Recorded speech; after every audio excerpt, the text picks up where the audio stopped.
When Franklin Roosevelt went to put together the New Deal, it's all well known that he got academics from the Ivy League and that he made alliances with Southern politicians and that the New Deal had as a key objective rebuilding at what was at that point a completely sort of moribund and isolated labor movement.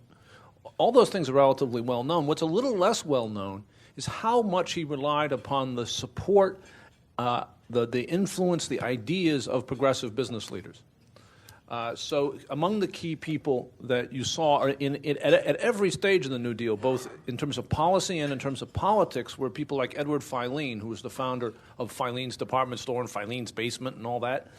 Henry Kaiser, who is the person behind, Kaiser Permanente is the healthcare system that was created by Henry Kaiser to provide healthcare to the employees of the aluminum and automobile and steel factories and shipyards that were the Kaiser Empire. It was one of the economic foundations of the California, the sort of huge explosion in the California economy.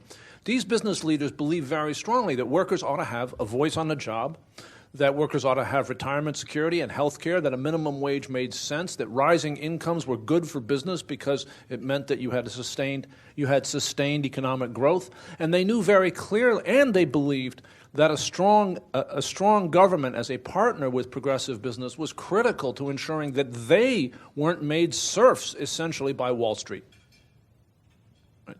That set of understandings underlay the prosperity of the United States at mid-century. It's why we were able to get out of the Depression when other countries were not, and it's why we were able to mobilize in World War II in the way we did, and it's why in the decades that followed World War II, there was a consensus between business, labor, and government about a limited but very important set of things, which were that ordinary people's incomes needed to rise and there had to be good jobs for everyone.